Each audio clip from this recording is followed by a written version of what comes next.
Good morning. It's Sunday, the 28th of April, and the sun is shining. But in a not too distant place, people are getting targeted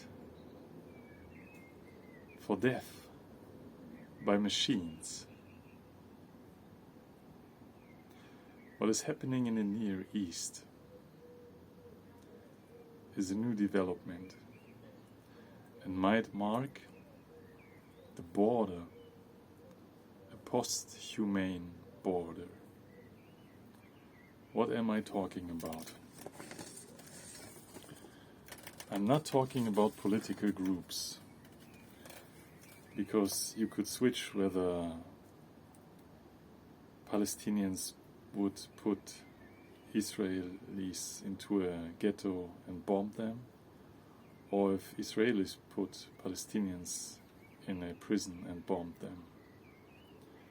This is not the topic. What matters is that people are getting bombed. And people are getting bombed nowadays by machines who decide upon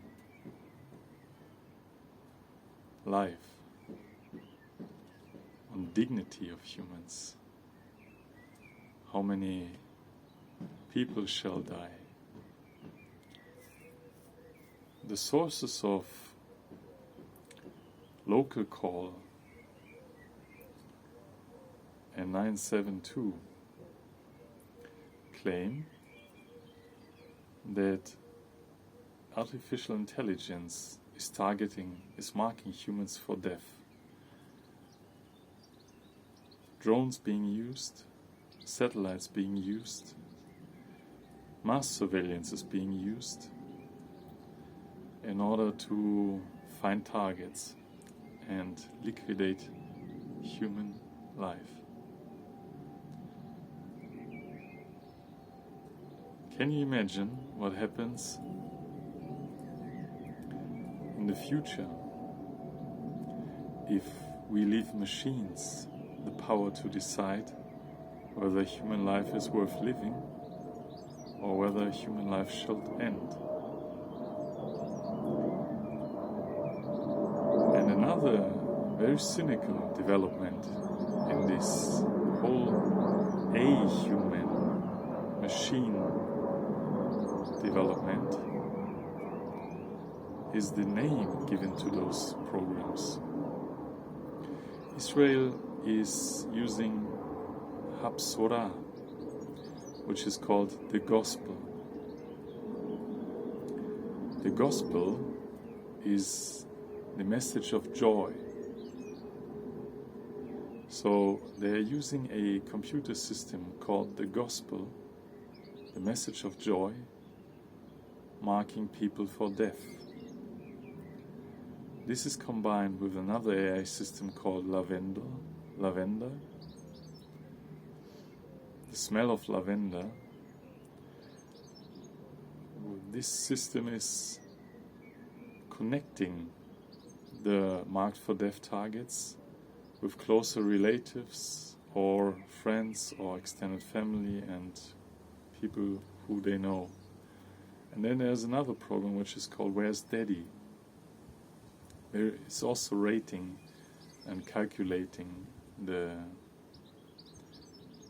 broader circle. And then those machines generate targets, and some military people are left to push the button to confirm whether the target is okay.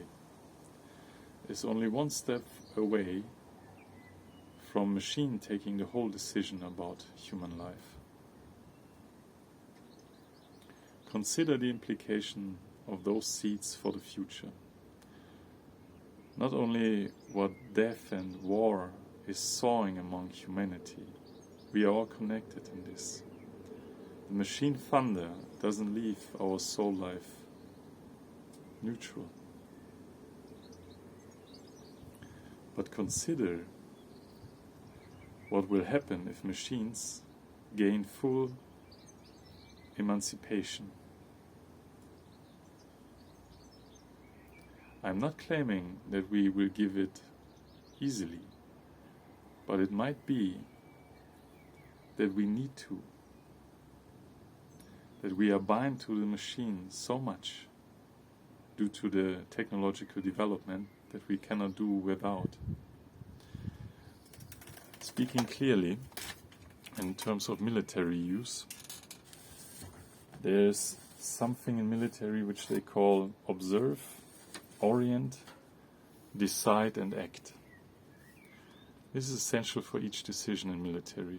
You need to observe, you need to orient yourself, then decide what to do and then act.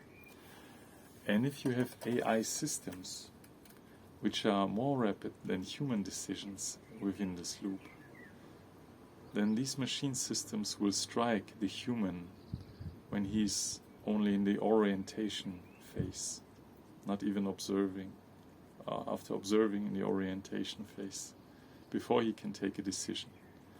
And if you do so, then you will win, because machines decide faster.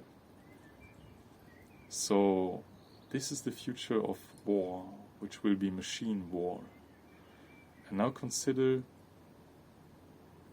the wealthy and the private industry. Maybe they will keep their hands on those machines due to the mass surveillance system we have already in place, due to the mass media, which is inside the hands of the wealthy and powerful people of this planet.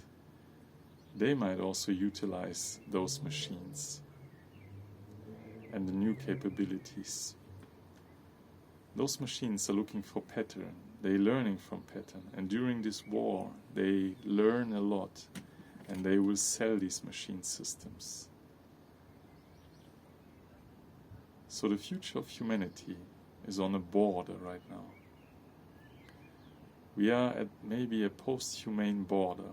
And we need to be very careful what we are doing with these machines and AI systems. Imagine 100 or 200 years ago, when we thought that there could be progress in humanity. Imagine now how progress is captured only in economic terms, in technocratic terms. There is progress in war, in the programs and the machines. And there will be, as long as those wars are prolonged. Consider this, machines marking people for dead, machines surveilling people, marking them. It's only one step away that machines will automatically decide upon human life.